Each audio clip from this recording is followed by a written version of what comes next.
The subtle architecture. Marcus Reed always prided himself on being independent-minded. A successful architect who had built his career on innovative designs, he believed his path in life was entirely self-determined. He lived in a sleek apartment in the city center, drove an electric car, and maintained a carefully curated social circle of like-minded professionals. On an ordinary Tuesday morning, Marcus received a plain manila envelope in his mailbox. No return address, just his name typed on a simple white label. Inside was a single photograph, himself at age 7, standing in front of an elementary school art project. What caught his attention wasn't the childhood memory, but the man standing in the background, partially obscured. The same man appeared in another photo, Marcus at his high school graduation, and again in a newspaper clipping of his first architectural award. Disturbed, Marcus flipped the photo over. Written in precise handwriting were the words, "Project Architect, Subject 352, Observation Continues." Days later, another envelope arrived containing a thin file.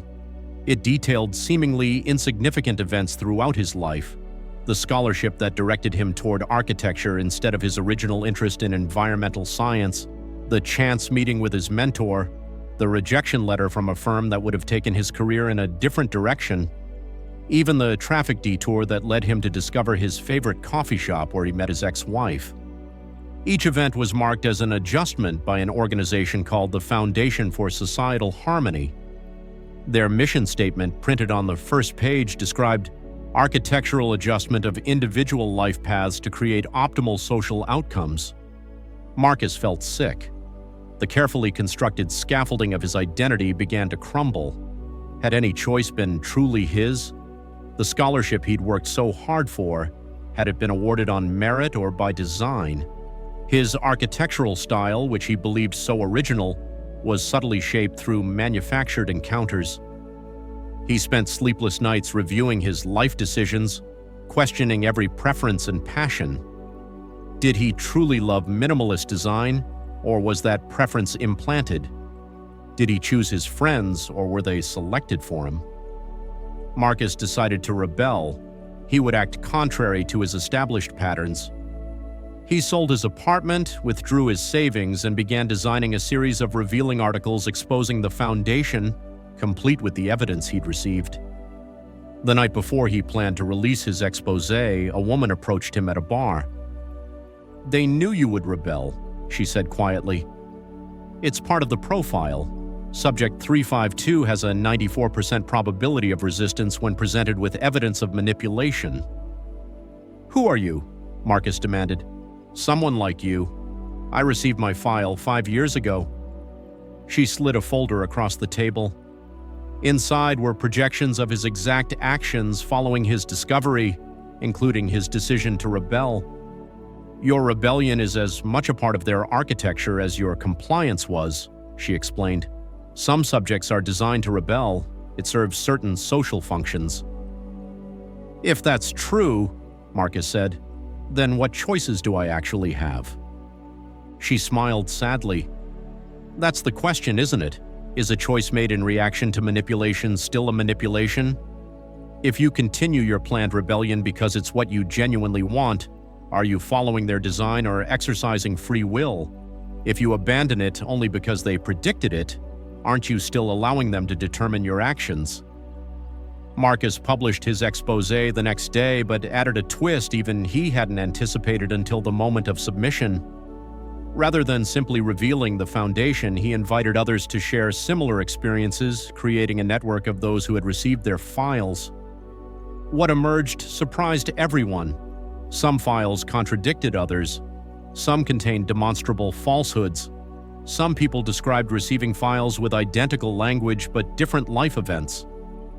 The foundation, if it existed at all, seemed less omnipotent than the files suggested. Perhaps they had influenced some choices but exaggerated their reach. Or perhaps the files themselves were the true manipulation, designed to make people question their autonomy. As his network grew, Marcus realized something important. Even if every previous choice had been influenced, what mattered was how he responded now, with awareness. The architecture of his future, at least, could incorporate his conscious intent. Moral of the story: true freedom may not lie in the absence of influence, but in the awareness of it. We are all shaped by forces beyond our control, social, biological, historical, yet consciousness of these influences creates space for genuine choice. The question isn't whether our choices are entirely free from external factors, but whether we can recognize those factors and incorporate that knowledge into our decisions. Perhaps free will exists not as an absolute state, but as an ongoing practice of awareness, reflection, and intentional response to the many architects of our lives.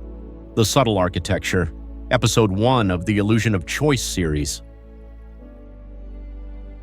Final narration.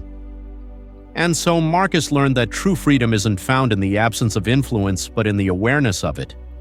His journey reminds us that while invisible hands may shape our lives, consciousness creates the space for genuine choice. But Marcus's story is just the beginning. Welcome to The Illusion of Choice, a series exploring the hidden forces that shape our decisions, the nature of free will, and the courage it takes to live consciously in a world of subtle manipulation. Tomorrow, we continue with our next story in the series. Can you truly trust your own desires when every aspect of your reality might be designed to make you want exactly what you choose? Don't forget to subscribe and hit the notification bell so you won't miss the next episode. Share this story with someone who questions the nature of their own choices. What do you think?